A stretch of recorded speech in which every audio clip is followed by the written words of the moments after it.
Good evening, hockey fans. Welcome back, and thanks for joining us here on In the Crease, our hockey corner of the Rocky Mountain Sports Network.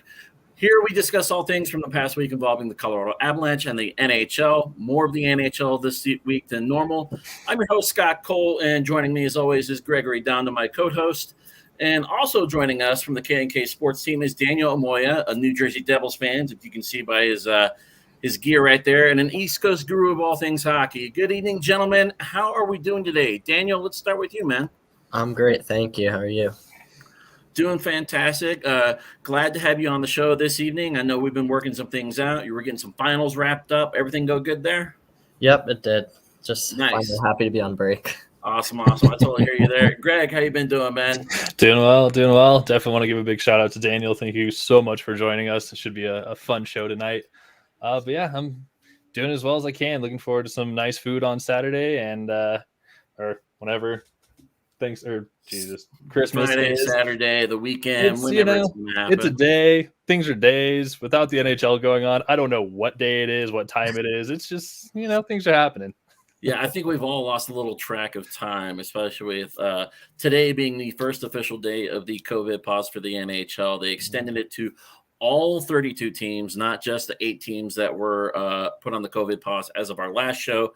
They just said, you know what, screw it.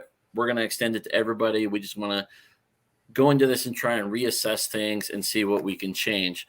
So with that, let's go ahead and hop into this show here and start talking some of it. Sports make the day go by. Yeah. Mm-hmm. Go by, saddened by the COVID pause. Caleb, I definitely feel that right there, man. We all feel that. But let's start with the biggest news that came out officially today. Yes, Spit and Chicklets came out with this rumor, over the weekend and stuff, but it is now official. The NHL has announced that they are withdrawing from the 2022 Beijing Olympics amid the number of rise of COVID outbreak. And they've got about 50 games that they got to reschedule as of right now. Greg, I personally see this as the right move. Yeah, no, same. I mean, when you have a break that's about 2-3 weeks that we're going to have because of what was going to be the Olympics anyway, that just becomes the perfect place to start making up these games that, we were already missing before the announcement of, all right, no NHL players to the Olympics. All right, we're just going to shut down until, our Christmas or our holiday break is over. So it's absolutely the right move. And I don't know, to be honest, I'm kind of surprised it took as long as it did for them to finally get to it. And that the writing has been on the wall for what seems like at least a week now. So yeah, I'm honestly right there with Kaiser. I'm glad to see that there's no NHL players in the Olympics. It doesn't, in my eyes, it doesn't really weaken the Olympics. I'm kind of sad that we're not going to get to see a line of Nathan McKinnon, Connor McDavid, and Sidney Crosby. Like, that would be absolutely phenomenal to watch, but is what it is. I'm still going to enjoy the heck out of some USA women's hockey. Going to enjoy all sorts of curling, all sorts of different events that I love very, very much, being a winter child. So yeah, I'm not upset about it.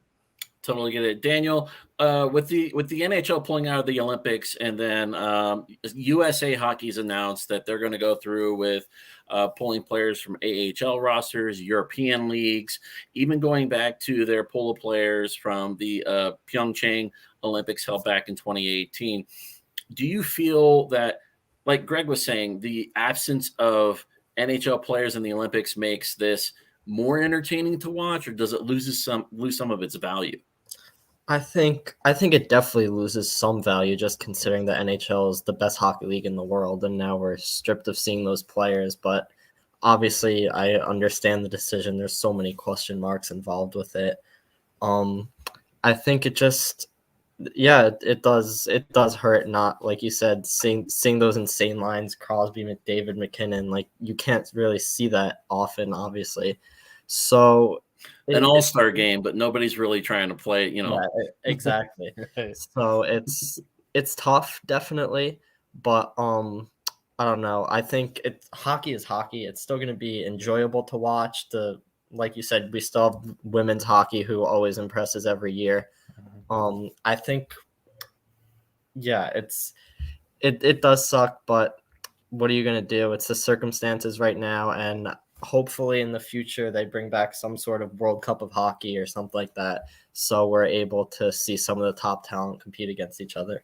100%. I was actually a fan of the World Cup of Hockey when it came into being, and then you had your Canadian team, you had your U.S. team, and then you had your North American team, along with all the other teams across the world. But a fun sport to watch. For me, I'm not as saddened by the loss of NHL players in the Olympics. Yes, would I love to see these amazing all-star lines on various teams? 100%.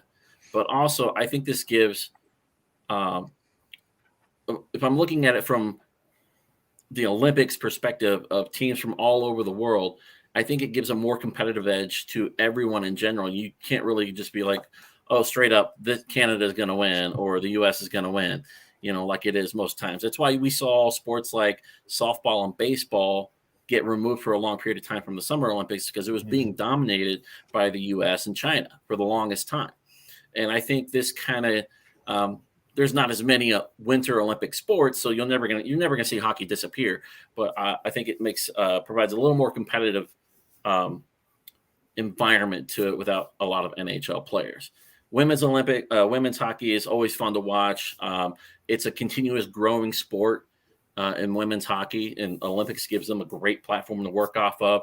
Even the Paralympics, when it comes to the winter, and the sled hockey teams are amazing to watch as well. But let's hope the Winter Olympics continue and proceed, and we actually do get to watch some Winter Olympics. I think that's a big thing that we got to look out for now. Yeah, 100%. I mean, that's the real risk that we're running is, who knows what could even happen between now and, February when the games start. Like, there's a good chance of it just getting so bad. They're like, you know what, maybe let's not do this. And yeah, that would be the most soul crushing thing, trying to get through February without Olympics. That would make things really rough. Agreed. Actually, you did make a good point how it probably does really increase the competitiveness for all levels. Like, for example, in 2018, when Germany was in the gold medal game, we wouldn't see that. That's just realistic. We wouldn't see that if NHL players were in the Olympics, because really they have Draisaitl on no one else. So yeah, give the man some respect. That's fair. That's fair.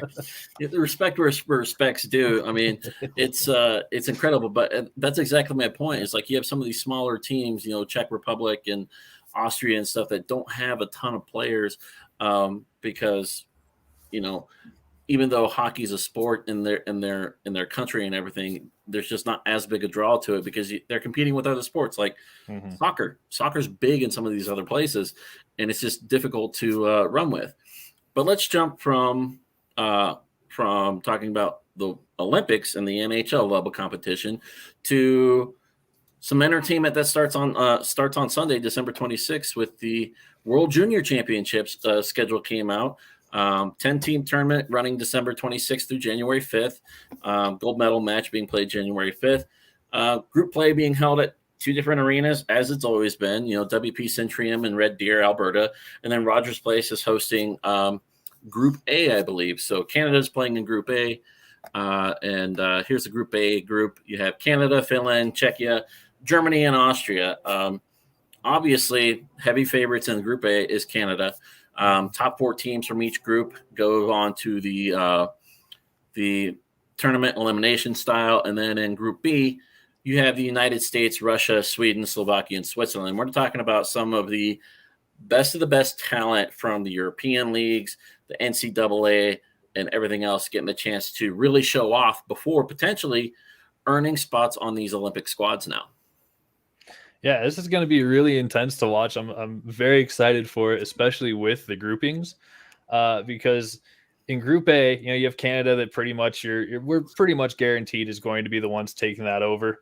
But there's always risk. But the thing that I love so much about seeing Group B is actually Slovakia, because while we see, the United States, Russia, Sweden, they're always there. I mean, that's kind of the nature of the beast. But we cannot forget the fact that Slovakia has upset the U.S. and Canada multiple times. Like, they are just such a goofy team to watch because they'll get beat by everybody else like 18-2, but then we'll take down someone like Canada or the USA. And so we have that potential once again this year. So I'm excited to see that happen.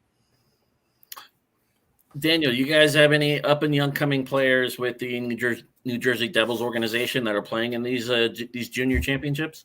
Yes, we do. Probably really two huge ones. Alexander Holtz, who we drafted, I think 7th overall in 2020. He had been pretty much lighting it up in the AHL, and the Devils just gave him permission to play for Team Sweden. It's going to be his 3rd tournament with Team Sweden. He spoke about for years how he wants to win a gold. That's a thing on his bucket list. He needs to win a gold at World Juniors, and he's 19 now, about to turn 20. This is his last chance. So he had a pretty good first year. Last year he struggled a bit, even though he was on a line with Lucas Raymond. So now kind of the spotlight turns to him. He's the one to watch on Team Sweden. And I think it's going to be really exciting for him to kind of be the veteran of the group and take charge of a team that seems to win a lot in the preliminary round, but can't do anything past that. Then we also have Luke Hughes, brother of Jack and Quinn, who is going to be taking on a big role for Team USA on the blue line. And I think that's just going to be really exciting because us Devils fans haven't really got a good look at him just because of all the COVID craziness. So we drafted him, but this is, at least for me, it's going to be a good, like, real first look on like how he plays, what kind of get a feel for his play style and just what he's going to bring to the table, because the Devils need a lot of help on defense. So hopefully for our future. Yeah, well, I 100% hear you on all that. I mean, I'm a huge goalie fan, as Greg can vouch for. And one of the goalies I've watched since he's joined you guys is Mackenzie Blackwood. Has had a shortened season because he was on COVID list when the season started, and he ended up back on there, sometime later ended up back up on the injury list. So really rough start for the Devils, but hopefully you guys can turn it around and climb. We'll talk about the standings and how difficult it is for you guys playing in your division, because it's not an easy road the Devils are trying to come across right there. So real quick, though, I do want to give a quick shout out to one of our sponsors. As always, Willow's, if you like something tasty, spicy on your food, well, it's all thanks to our today's sponsor, Willow Seasonings and Blends. Without their support, none of this would be possible. So please go to willowseasonings.com and check out all the delicious blends that they have. And to add a little extra incentive, they are having a year-end clearance sale of 40% off individual containers. So you can get a bottle at $6.57 a bottle. That includes the shipping. So go ahead, put a little spice in your life with a variety of flavors, from the sweet heat to the feisty lime, or even my favorite, the salt, pepper, and garlic dry rub. Now, with the announcement that the NHL has gone to this COVID pause, I want to talk about something that I really, truly enjoy about the NHL and the Christmas experience. The NBA and the NBA makes a big deal about doing games on Christmas. So does the NFL. They always play a game on Christmas Eve or Christmas, and that's always a big selling point for those two leagues. The NHL takes a completely different approach, guys, and says, you know what? You guys play hard enough for us. We want you to spend time with your families. So there's always that Christmas break. Why do you feel the NHL takes this approach? Daniel, we'll start with you, man. I think it's exactly that. We all know a hockey season is a different type of grind. I mean, the amount of work and energy they're putting in for those few months before Christmas, they really do deserve it. And I think also they know that they have the spotlight shifted towards the Winter Classic, and they know that's where they're going to get the eyes in. So I think it's a good thing. The players deserve to be with their families on one of the biggest holidays of the year. And it just gives that little bit of time to wind down, and kind of could provide a turning point like it was for the Blues a few years ago, where if things aren't going well, you have a few days, relax with your family, don't think about hockey, and then maybe things will shift around when you come back. Yeah, if you're punching your teammates in the face during practice, Christmas break is a good time to just kind of chill, refocus the energies, and come back well rested and ready to actually play some hockey. So excellent points. Greg, for you, the NHL break, man. Yeah, Daniel hit it right on the head. The NHL has always been about, well, not really the NHL. Hockey in general has always been about hockey as a family. That's something that I was very much taught growing up through USA Hockey was, it didn't matter if you're a teammate, an opponent, a coach, whatever. Like, hockey is family. It very much is a lifestyle. And so it's not really something that becomes synonymous with, Thanksgiving or Christmas or something like that, to where it's like, oh, we have to have hockey on these days. No, not really. It's something that it's like, no, this is like, we know what we are. We're not going to, commercialize it to the extent that, it's not necessarily a sellout, but it's grabbing at a low hanging fruit in a way. And so it's just a way to show that no, we care about our players, we care about their well being, we care about their families. It's not just about the players get to go be with their families get to have their family member with them. Like that is such a huge deal that you don't really the NBA doesn't get that. There's plenty of times where NBA families have to have Christmas without their husband or brother or whatever. So it's a really cool thing that the NHL decided on to say, no, this is a time for families. Please go be with yours. Yeah, 100%. For me, I didn't truly grasp hockey until the late 90s and getting into the 2000s. But it's one of those things. Hockey is such an enjoyable sport. I mean, where else can you have a heated argument with somebody, punch them in the face, and go sit in the box for 2 to 5 minutes, and then come back out and be like, "That was a good right hook, man. Yeah, cool," and then skate off to the benches like he got me good, or he gave me some, I gave him some. So let's just move on with it. But yeah, it is totally awesome what hockey does as far as ensuring that the players are with their family, and then even with their outreach. I know the Avs, do their children's hospital outreach all the time. I'm pretty sure the Devils have a pretty amazing outreach themselves within their communities. So it's not always about the game. There's always something going on behind the scenes that each organization opens up to and helps grow the sport of hockey through connecting with their community. So, and with ensuring their families are at it as well. One thing I want to hit back up on about the World Junior Championships is all those games are going to be available for everyone to watch. So don't fret. U.S. patrons can watch via the NHL Network.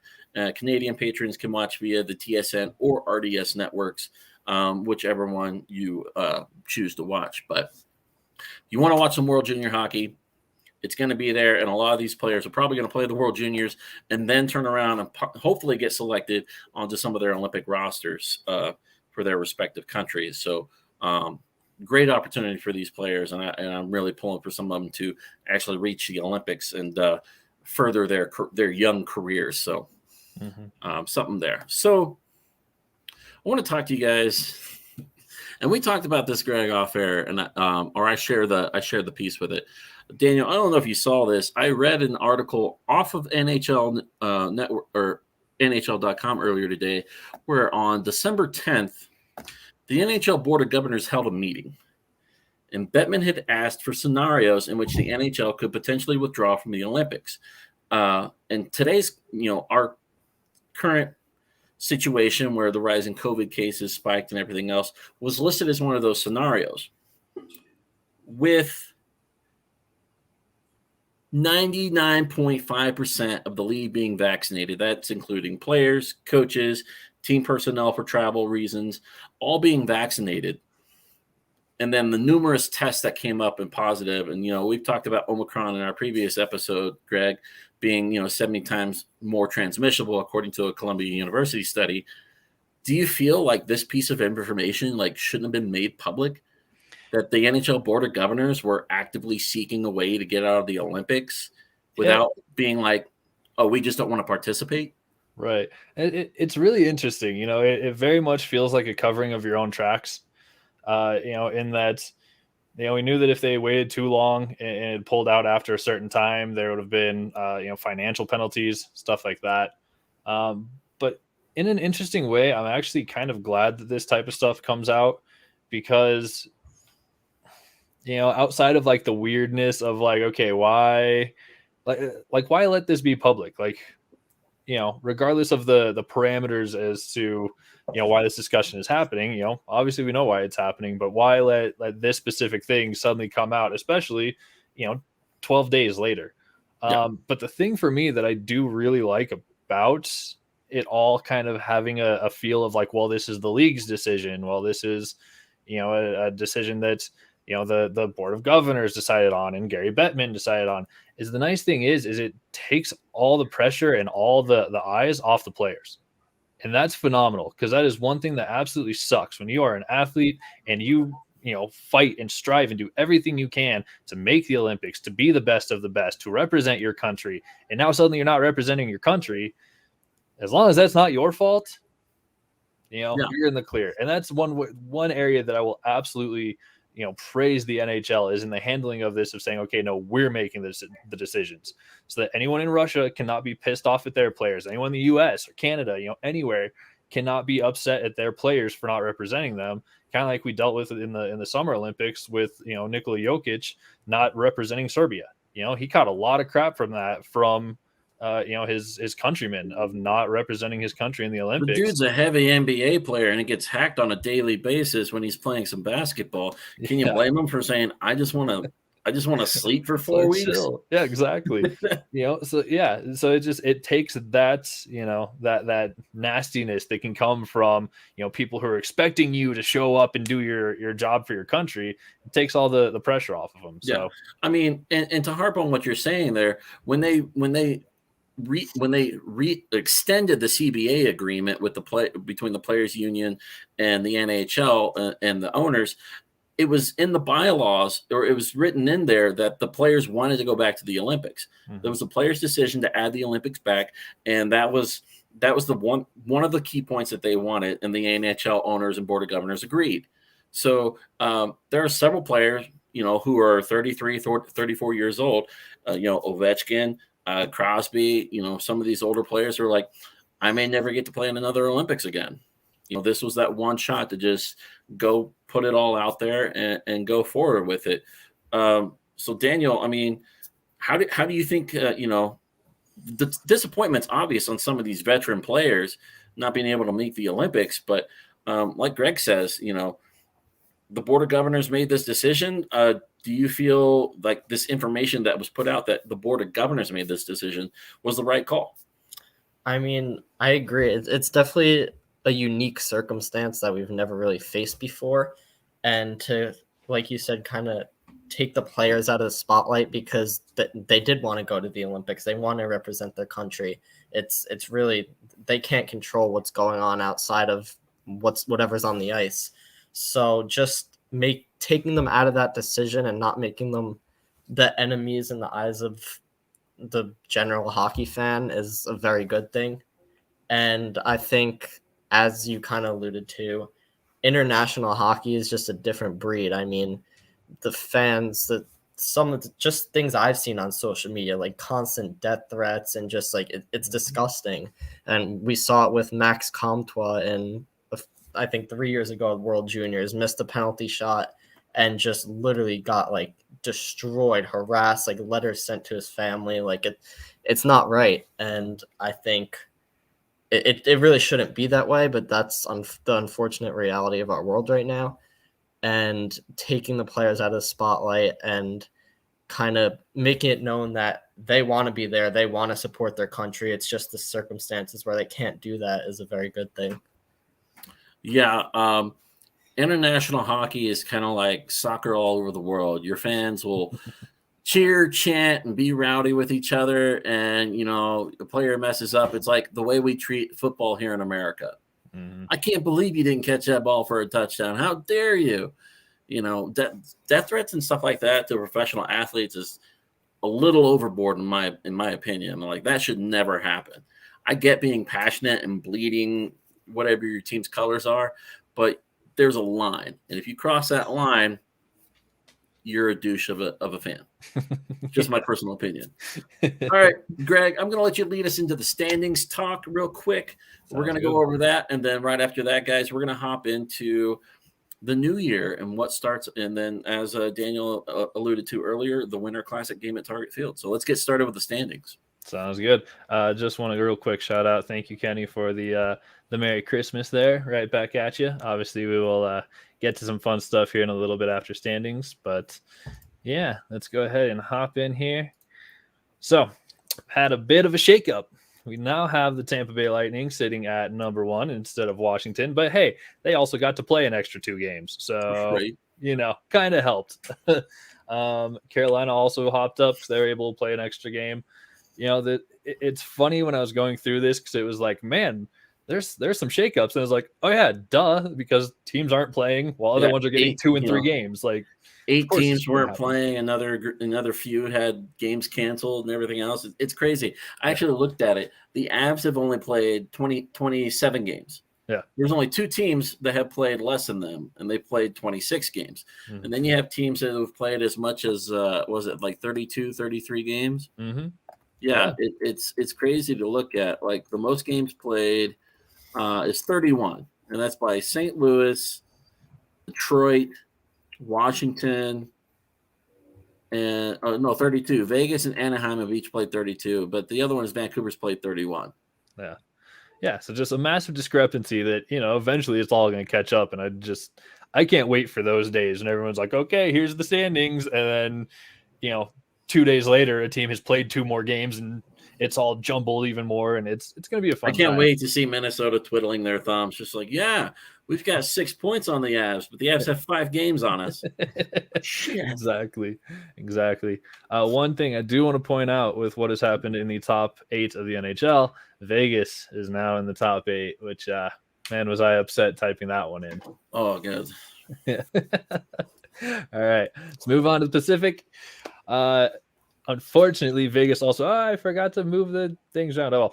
Vegas actually jumped into first there as well, taking over for Anaheim. But again, Vegas got to play an extra 2 games over Anaheim. So, what are you going to do? But yeah, other than that, stayed the exact same. Just dropped Anaheim down to second, Calgary down to third. And yeah, Edmonton's still struggling, and Vancouver doing Vancouver things under the direction of Bruce Boudreau. Unfortunately, they did pause, so we didn't get any new games from them. But yeah, that's what's happened in the Pacific. I mean, here in the Pacific, I mean, if Bruce Boudreau turns his team around, I mean, you've got to consider him for the Jack Adams Award, right? Mm-hmm. Oh, I would imagine so. I'd absolutely imagine so. I so badly want Bednar to win one of these days. But yeah, when you have something that's that crazy as a team that was just an absolute basement dweller turning into a potential contender. Oh, same thing with Anaheim too. Yeah. Daniel, I'm pretty sure you follow a lot of NHL, throughout the week. Did you expect to see Anaheim be this good this year? I did not. I mean, I possibly wild card contender, but I didn't. I never thought they'd be that high. To be fighting for their division, it's insane. And I know a lot's crazy right now with all standings, everything. So we will see how that shapes up in maybe 2 months. But for now, if you're an Anaheim fan, you've got to be really happy with how things are right now. And a lot of the breakout players too, like Troy Terry, it's Trevor Zegras. It's an exciting team to watch. I get to watch a solid amount of their games at night because I'm always just scrolling through, seeing what's going on. And they're a very, very fun team to watch. Their fan base is very into it. 100%. But yeah, the Ducks are just impressive to watch, and Trevor Zegras finally breaking through to the NHL level has really given that team a lot to look forward to. So yeah, don't sleep on the Ducks, guys. They might be more consistent than the Oilers, believe it or not. Yeah, no kidding. And I gotta say, since we are talking about the World Junior Championships, man, this is why they're important. This is why the WJC is so much fun to watch. Personally, especially because you get to see players like just last year, Trevor Zegras and Cole Caulfield taking down the almighty Canada that was led by Bowen Byram. Like, we're talking about already studs in the NHL who are not even 20 years old yet, and they all get to fight for a gold medal in the World Juniors. So yeah, Kenny chimes in. He's very happy with the way the Anaheim's playing because he has Gibson as one of his fantasy players. A good call. Kenny, my fantasy team looks like trash this week. Yeah. I've got 8 players on COVID, or everybody's on COVID pause now, but I had 8 players. Kaiser, who's in our league, had like 10 or 11. So it was just a mess. Fantasy hockey is a mess right now. So no fun being had by anybody. Yeah, regular hockey's a mess right now. So oh, right. It's all a mess. All right, on to the Central. Let's move it. On to the Central. So unfortunately, no change here. Exactly the same as it was on Saturday. Just a couple games that did get played. Nashville shut down with us. St. Louis got an extra game, so they were able to, or I believe they actually lost their game, so they stayed where they are. Winnipeg got an extra game. They won theirs. Dallas got one, and they lost, I believe. So, not too much. Anybody moved in the Central. It's going to be interesting down the stretch because a lot of these teams in the Central have not played each other consistently. Mm-hmm. We just played our first game against Nashville, or the Avalanche just played their first game against Nashville. I think we've seen St. Louis twice. Mm-hmm. Have we played Minnesota yet? Yep, one time. Once. We haven't played Winnipeg yet. Yeah, haven't played Winnipeg. Winnipeg. Played Dallas once. I don't think we've played Chicago or Arizona. Yeah, we haven't played Arizona, but we played Chicago our very first game. Oh, that's right. Yeah, I haven't even seen them since the first game of the season. Yeah, Oh, that's right. I did go to opening night. I'm such an idiot. All right, but it's a lot of division games has not been played, and I feel like they backload the season for that purpose, just to make hockey more exciting and enjoyable. Because you're going to have a period of time where baseball's not happening, basketball's into its playoffs and everything else. But I mean, these back end regular season games are going to have a huge impact on the movement and the standings. So a lot to look forward to in the Central, not just the Central, but in the other divisions as well. Yeah. But Central's been kind of boring this last week, everybody. There's only been 4 days since our last show. So right, and only 3 teams, I think. And only 3 teams played. So yeah, it's not much here. Yep. Next, indeed, on to the Metro, where God, it's like the entire top 8 teams of the NHL are coming from. Almost. Yeah, so Carolina, obviously getting to play some extra games. They were able to move into first place, overtake Washington. Probably not for long. I'm sure that's just going to be a absolute beat down till the end. New York obviously staying tight. My team from the East, the Pittsburgh Penguins, staying in there tough as well. Especially with getting Malkin back soon, expect them to kind of be a pain, as well as Washington getting Backstrom back. It's going to be some interesting games out there. But Daniel, I'll go ahead and let you take it away. As far as New Jersey, I was a Devils fan back in the day when it was the Avs, the Devils, and the Red Wings were just the 3 teams. So yeah, go ahead and tell us what's going on for you out in the Metro. Yeah, I mean, it's been tough. We all knew from the beginning the Metro was going to be a bloodbath. That was just realistically that we knew even if the Devils had everything go right, it would be very, very tough, and they'd be second wild card spot at best because there's just so much talent there. And now with the emergence of the Rangers too, it's very hard division to face these teams over and over. I think last year we went like 0-9 or something like that against Washington. Just you could tell the discrepancy between like teams that are okay and then like the great teams, and you see that a lot as a Devils fan where we're constantly just getting beat by these teams that realistically are so much better than us. And it's just, I know the Devils are a very young team and they're growing. We have a lot of talent who are basically kids between Bratt, Hughes, Heischer, even Blackwood, I think, is only 24.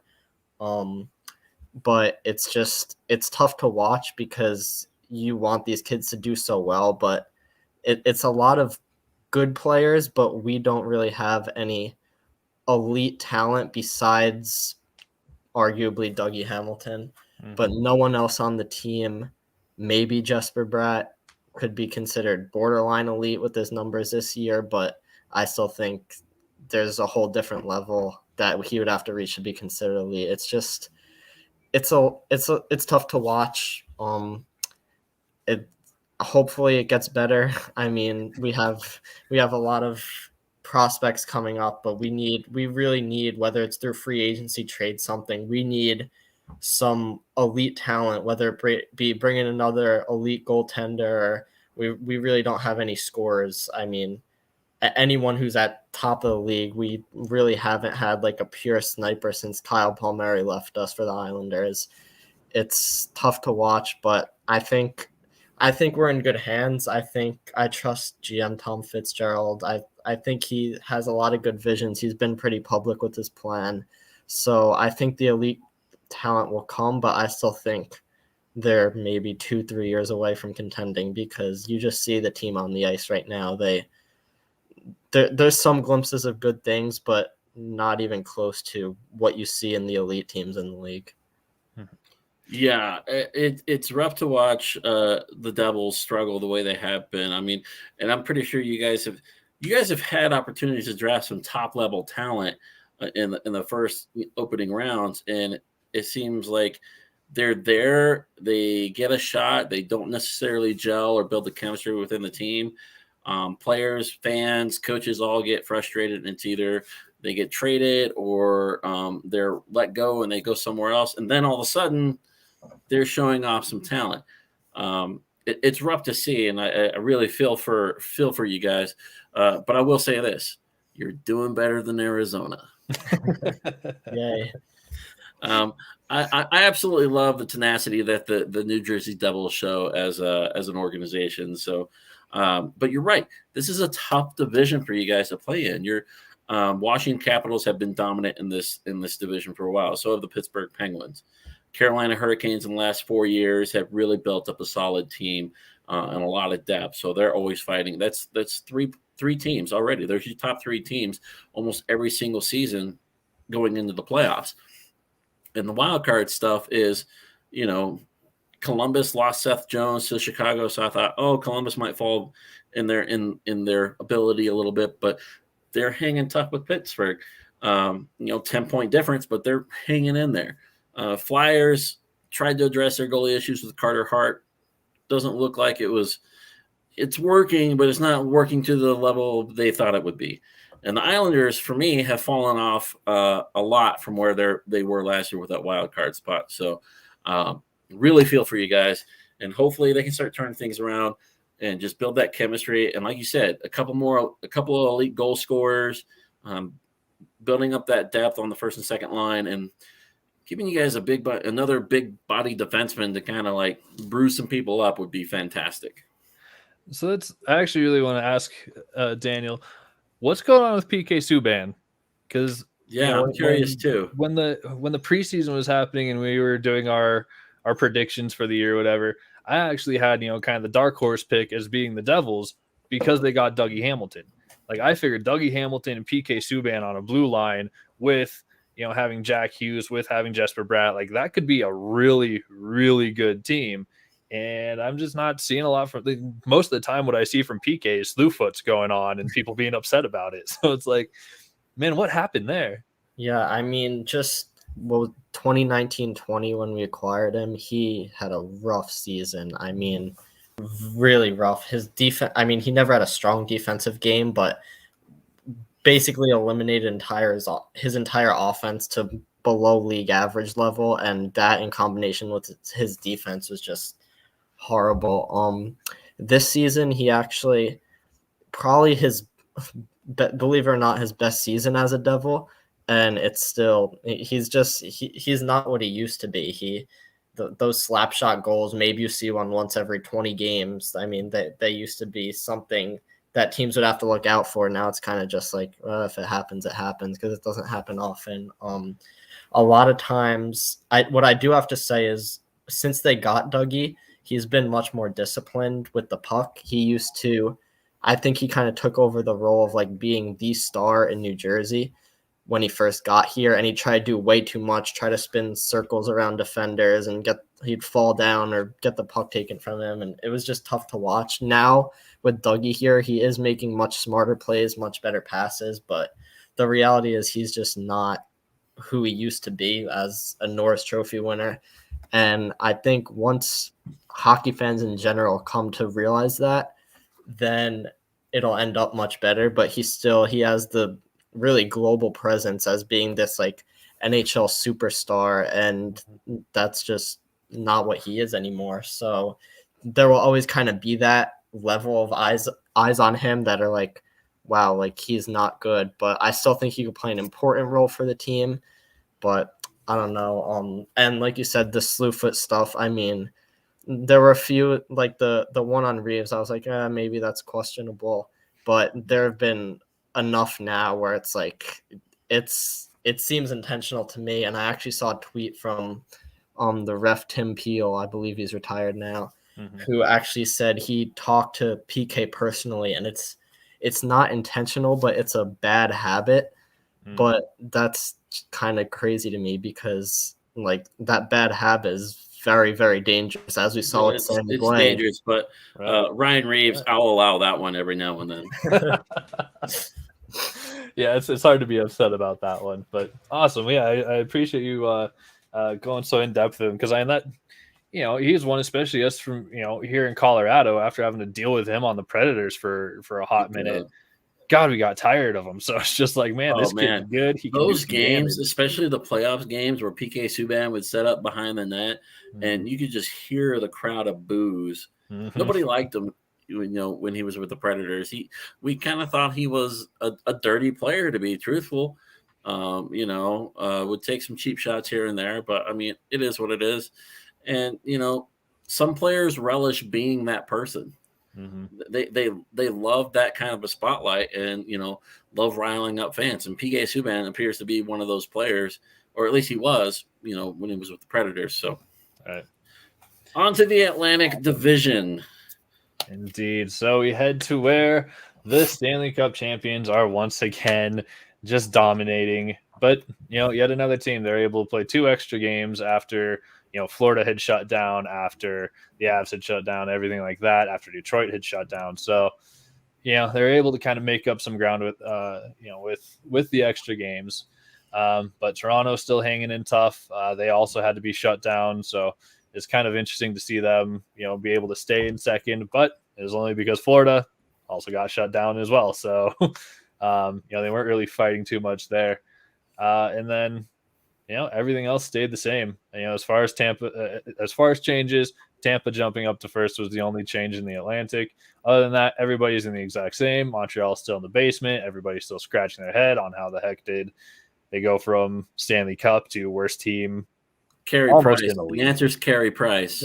Yeah, exactly. I mean that's all you can say right there is Carey Price has been away from the Montreal Canadiens. He started out away from the Montreal Canadiens when the season started. And even though he's listed on their roster still, he's still going through some stuff before he ultimately gets back to the ice. So hopefully, we'll see what happens. But Montreal, like, without quality goaltending, they just don't look the same. Because if you look back at the playoffs, had Montreal won the Stanley Cup, your MVP was Carey Price. Guaranteed. There was no ifs, ands, or buts about it. Carey Price kept that team in every single series. They wouldn't have gotten as far as they did without him. So there's the answer there, Greg. Yeah, but still, man, to go from Stanley Cup to worst team other than Arizona, like that is such a swing. And Arizona's been that bad for a while. Montreal is just dealing with a massive migraine issue right now, and they just can't get through it. So I feel terrible. The fall that they've taken is just crazy. But the other team I want to point out here, and maybe Daniel, you can enlighten us a little bit. Watching the ton, paying attention a lot more to the East Coast than what we may, is what is going on with the Boston Bruins? They seem to be kind of in this mediocre, just meh, it's hockey, mood. I do think at least a decent portion of it has to do with just the games played. I believe they have a few less games played than the other teams. 26. They're them and who's the other team? There's one other team that's played less than us. Western Conference team, I think. No, maybe they're both Eastern Conference. It's Boston has played 26. Colorado's played 27. The Islanders have played 26. So Boston and Islanders are 26 games. That's the least amount in the league. Yeah. I think if they were to just say let's say they had 3 more games and won 2 of the 3. We have them at 34 points. I think it's just a completely, mostly different narrative. I think a lot of it it doesn't look as good when you see them below the Detroit Red Wings, who a couple of years ago were known as kind of like the Buffalo Sabres are now. Yeah. I think a good portion of it could be attributed to their goaltending. I mean, they don't have Rask or Halak, I believe, right now. I know a lot of every time I see them, Swayman's in net, and I don't know exactly how he's doing, but I've seen him give up a few soft goals, and I also think I'm drawing a blank. What's the player who requested for a trade? Ooh, I don't know that one. To answer your question on Swayman, 14 games played, 7-5-2, 917 save percentage, and 2.29 goals allowed. Honestly, not that bad. The 917 save percentage aren't bad, and I think that goes a lot to their defense too. I think it has gotten a little lazy.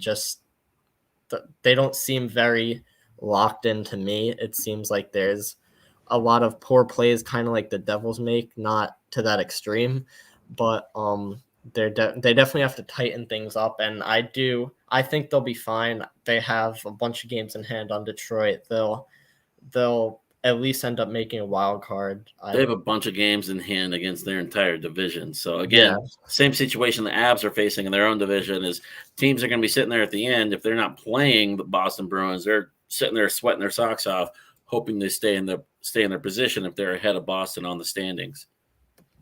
Yeah. There. Also, I saw it was.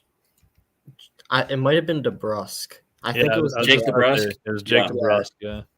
Yeah. That could be a little distraction in the locker room. I mean, he was really promising his rookie year. He looked like he was going to be a stud at the tops of the league, and then he just never lived up to the hype. And I think that could be a huge reason. I know, obviously, being a Devils fan, Taylor Hall, we all miss him. I mean, he's the only reason we have one playoff win in the last 10 years, but we'd have 0 if it wasn't for Taylor Hall. I mean, he literally put our franchise on his back in 2017-18, and it was one of the most fun things to watch. So obviously I have a soft spot for him, but he's actually been producing pretty well for them, but not that MVP level. So no, I think he's a lot like what the Avs dealt with in Matt Duchene. Matt Duchene was a perennial, supposed to be this elite player and everything else, and then he goes and starts faltering and everything else. But then, went to the Nashville Predators after Ottawa and everything, and really found his niche as being that second or third line guy, and just helping the team build that chemistry and move the puck, and enjoys his role now. So I think Taylor Hall's really, like you said, found that groove where he doesn't have to put the franchise on his back and just go and play hockey again. Because with the Devils, he had to kind of shoulder that load. And I think kind of the same thing that Jack Eichel faced in Buffalo. Now that once Jack Eichel's healthy, Vegas is just going to dominate people. I mean, they're going to be better than what they are right now. So I'm not looking forward to that. But hopefully we don't have to deal with him this season. So that's the biggest thing there. Yeah. Real quick, before we do move off standings, I also want to bring this up because Patrice Bergeron is currently hurt. He is he's not on the roster. I believe he might be IR, but their leading scorer now because of that is David Pastrnak.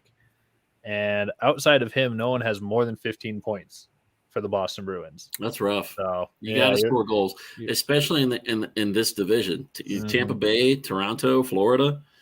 Those are teams that can light the lamp a lot in a game. So I mean, if you can't keep pace with them, you're not going to win games. Exactly. I definitely think that's what separates the good teams from the great teams. The depth. I mean, we've seen it with Tampa Bay. Kucherov's out. They're still top of the league. Really, for 2 seasons now, they've done that. And that's Boston losing Bergeron. They've kind of shown that they don't have that depth that makes them they probably were the past few years. And yeah, I mean, losing Bergeron, you let Marchand walk. Everything else, you kind of lose some of your depth players and your goal creators in some sense, and you got to delegate those duties to somebody else. And if it doesn't work, it doesn't work. It's rough sometimes in hockey, but we're going to answer a couple of questions in our comments, and then we'll get into the last part of our show. Kenny asked this question. Mm-hmm. Is Chicago's bad record because of a rebuild or just underachieving? Greg, I'm going to let you start this one off. All right. It's a little mix of both. I also feel like it's a lack of it's kind of where the Broncos are in a little sense, that they just never accepted a rebuild.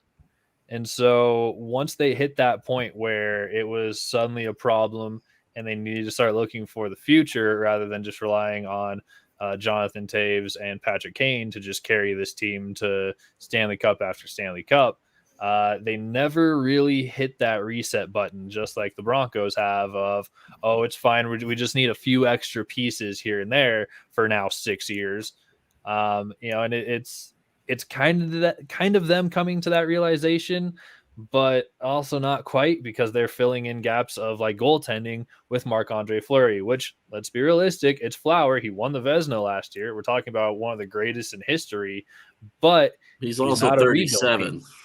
Yeah, exactly. He's not a rebuild piece. This is very much a Band-Aid move, and the same kind of thing with Seth Jones. At least he's younger. He has plenty of career left to him, but it's the not accepting the fact that a rebuild has been necessary for a couple of years and they just never did it. And so now they're dealing with the fact that the Band-Aids are falling off where they were trying to put them on before.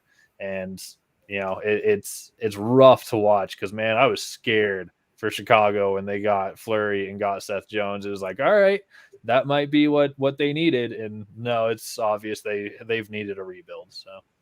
Yeah, Daniel, this question to you, man. Is it the rebuild or is this team just underachieving? I also have to agree. It's a little bit of both. I agree. Like you said, the Fleury move is kind of a Band-Aid.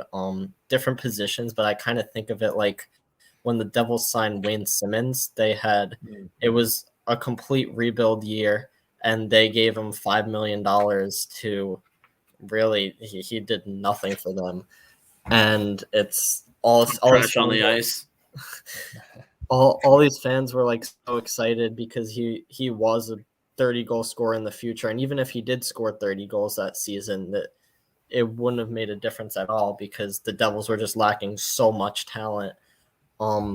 And yeah, I went to opening night where Jack Hughes scored the overtime winner against Chicago and threw a stick in the stands. Nice. And I was scared for Chicago coming into that. I mean, I looked along to their roster. I'm Kirby Doc, and then obviously Taves, Kane.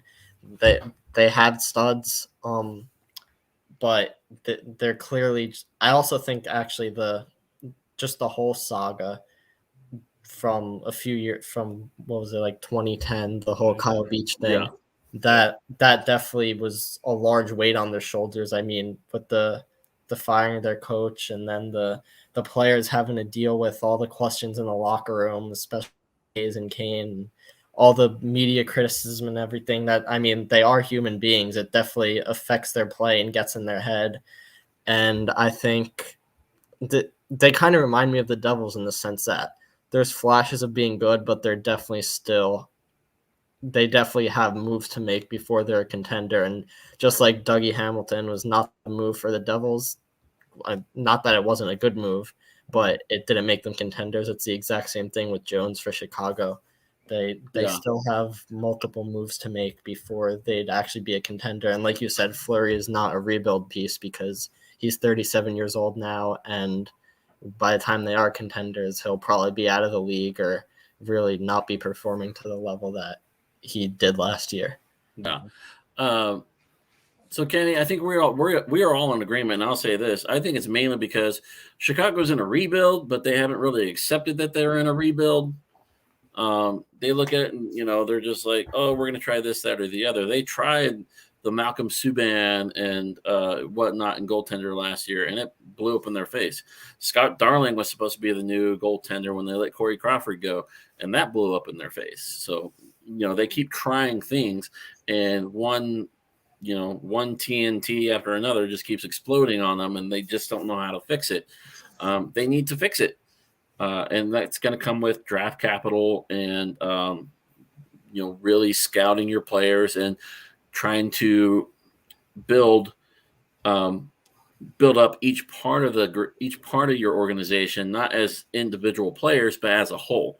Something that the Avalanche have done since their 48-game season is they keep finding key pieces to bring in, whether that's through free agency or drafting, whatever. And Sakic's done a really good job of it with the Avalanche. So hopefully Chicago's able to turn it around. And his other question he had to us is which team, in your opinion, can turn their season around to at least contend for a playoff spot heading into hitting into the back end of the year of 2022? Daniel, go ahead and take this one since I got first dibs on the last one. This might be a very hot take, actually, but the Detroit no, absolutely not. The Detroit Red Wings, I think, really have some talent on their roster, and I think if they get hot, they could definitely sneak into a wild card spot. I mean, I love watching Lucas Raymond play. Moritz Seider is very exciting to watch too, and I just think they have a lot of grit. They have a lot of good pieces in place where if everyone gets hot, they have good chemistry. They can definitely sneak in there and surprise some people. Yeah, a massive upgrade in goaltending for the Detroit Red Wings based off of last year. Jonathan Bernier was one of their starters in goal. They went out and they traded for Alex Nedeljkovic from the Carolina Hurricanes, and I'm a huge Alex fan. I'm a huge AN fan coming out of when he was with Carolina, because Carolina's my East Coast team. But when I heard the trade of him going to Detroit, I was like, that's just a brilliant move. You're getting a super young goaltender who is technically a rookie this year, who, like, if you put a solid team in front of him, that's going to be a future Vezina Trophy finalist at some point. Mm-hmm. So smooth move. And the rookie players that you just mentioned are just being super explosive for this year. And Steve Yzerman magic, the dude's like, just sprinkle it a little bit here and there, and he's turned the Detroit Red Wings around into a contending team. They're currently sitting in the second wild card spot in the East. I just looked it up at 33 points. They're behind the Pittsburgh Penguins, who sit in that first wild card spot right now. There you go. All right, Scott, I'm going to let you go ahead as well, because I feel like... Oh, man, I was not ready for this. A team that could potentially turn their season around going into 2022 and fight for it. I'm going to go ahead and I'm going to steal them, because I think that's where you were going to go. I'm going to say the Vancouver Canucks. Yep. Dude, you let me go first. I had to steal. They're currently sitting 7th in the Western Conference, completely out of the playoffs right now, but they've had a head coaching change. Bruce Boudreau. No, I'm not saying the Coyotes. I can't, Kenny. I honestly can't. Coyotes, man, until they get out of Arizona, are going to be completely useless to the rest of the NHL. Facts are facts right there. But Vancouver, they've had everything in place. They've got the players. They've got the goaltending. They have the chemistry within their players. It's just their coaching staff couldn't put it together. It was like, I've got all the edges of the puzzle done. I need to fill in the rest of it. And Bruce Boudreau brings that to this organization. And, I mean, you just look at the change, after they played, Greg, Avalanche went up there, wiped the floor with them here. Their penalty kill was awful. Their power play was terrible. Bruce Boudreau comes in. He's 6-0-0. Power play is climbing. Their penalty kill is a lot better. Demko continues to be solid in that. And the chemistry that he's building in front of Demko is just phenomenal. This team could sneak into a wild card spot. I mean, right now in the Western Conference, you have, let's take a look at it. Edmonton Edmonton and the Avs are currently sitting in those 2 wild card spots, and I fully expect the Avalanche to climb up the standings at some point. So I fully think they can come in and sneak out and push a team like Edmonton out of the way. Yeah, see, the reason I was gonna let you go first was because I was just gonna go so easy on this one that it was like, it's not Vancouver. fair. I'll be like, oh, Vancouver, because obvious reasons. Cool, bye. Yeah. But no, you had to Beat steal you that to one it. from me.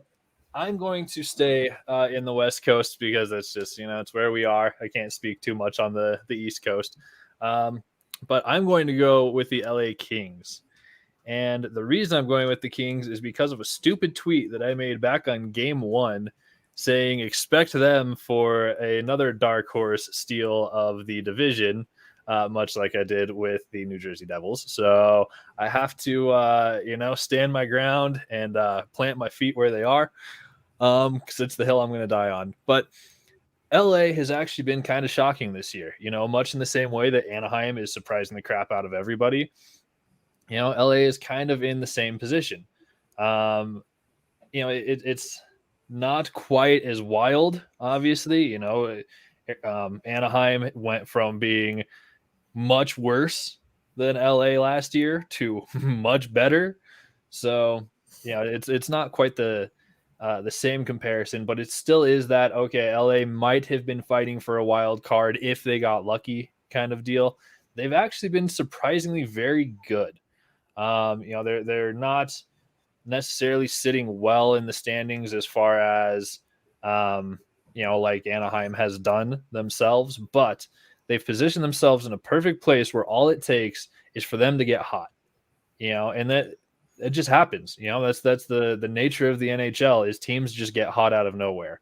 They have Anze Kopitar, who is one of the oldest players in the Western Conference, and he is playing like an MVP this year. They have Jonathan Quick, who is also one of the oldest players in the Western Conference, and he's playing like a Vezina finalist. They're getting the veteran leadership they need while they're still an extremely young team. We're talking about a team that still has players like Ix Alafalo, who is still very young. Andreas Athanasiou, who I absolutely thought was going to be going to Seattle, and I am blown away. I was surprised that he did not get picked up by them.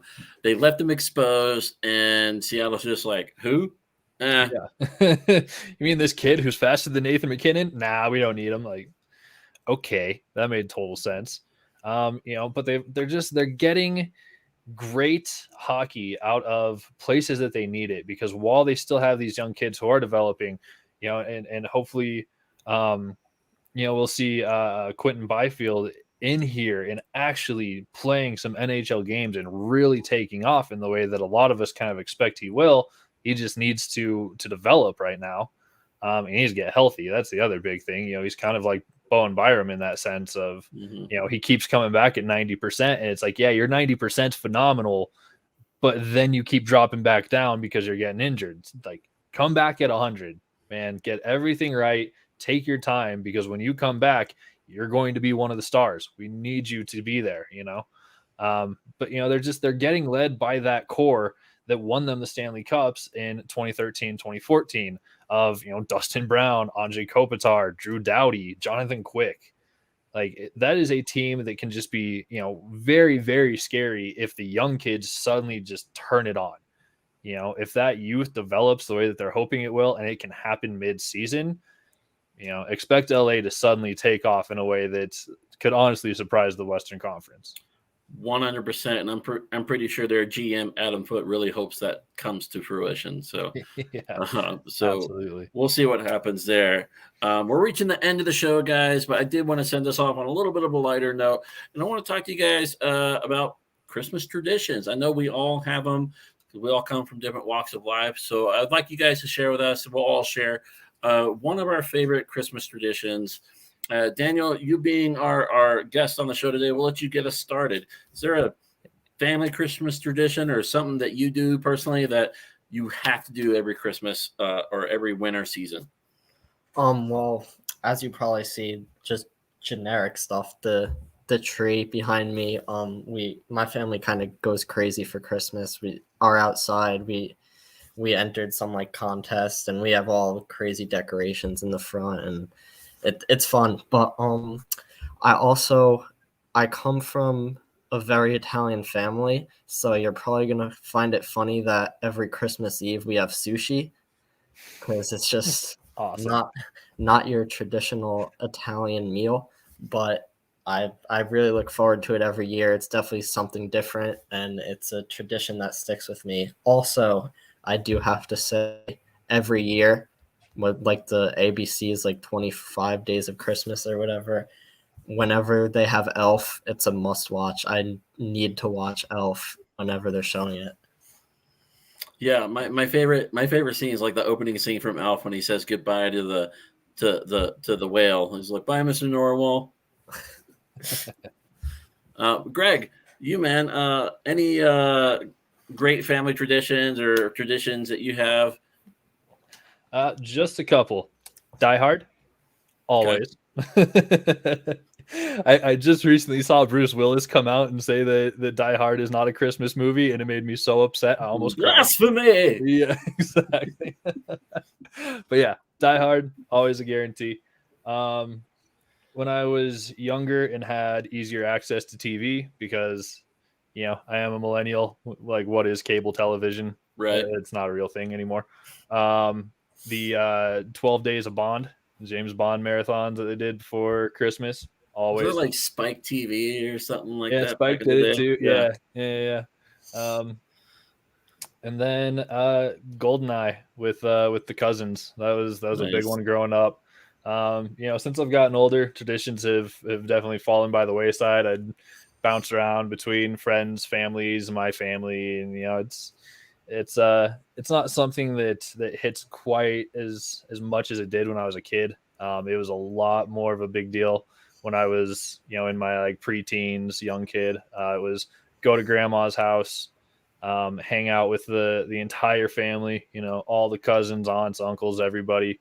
And play Nintendo 64 and watch the Bond marathon, and then on Christmas Day watch some Die Hard. So 100%, man. Always awesome. So for me, I'll start with as a kid. As a kid, the thing was helping set up at my grandparents' house for Christmas Eve. Christmas Eve is when we would invite extended friends, family, acquaintances over that we knew from work or club activities or something that we did, and everybody would just get together at my grandparents' house and enjoy some amazing food.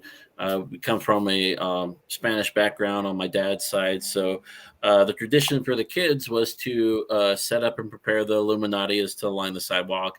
It's a sign of welcoming people into your home during the holidays to just hang out, spend time together, and get to know each other. Chips and queso, tamales, the whole 9 yards. My grandmother's a baking fiend, so always lots of sweets and stuff to have. So it was a great, a great environment, a warm, welcoming environment. And lots of various styles of Christmas music. So it was always entertaining. But as I've grown older and I've kind of fallen away from some of that, I'm a huge movie buff. I love watching various movies. You love the Die Hard and Bond films and whatnot. When it comes to Christmas, I love Christmas movies or Christmas themed type movies.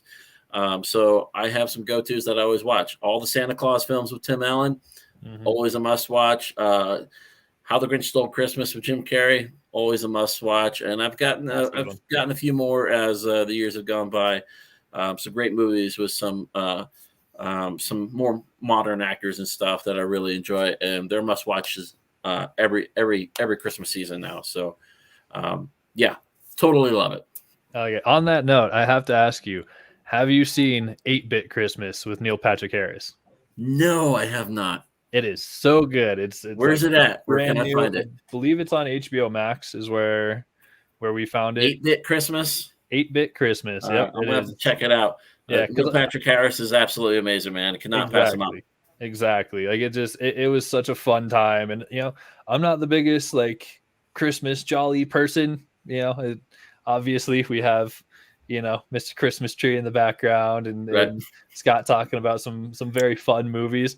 Like I say, I like my Die Hard, my James Bond, but my God, I laughed, I giggled, I've had some great heartfelt feelings. Like it's a fun one for sure. Nice. Yeah. Probably not going to go see it on Christmas, but I am going to go see the new Matrix this weekend. So looking forward to that.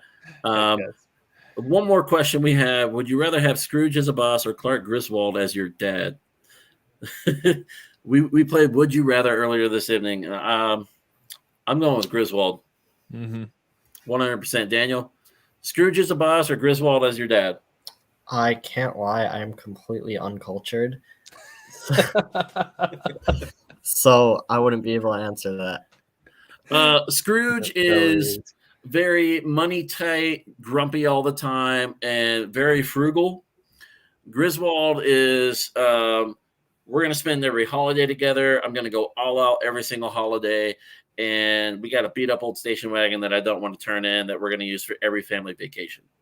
I gotta go with Scrooge then, because I'm kind of frugal myself, and I don't think I'd be able to deal with the tightness, if that makes sense. The dad always in your face, like, hey, come on, let's go bake cookies, or let's go do this, let's go do that. That would drive me insane. I feel it.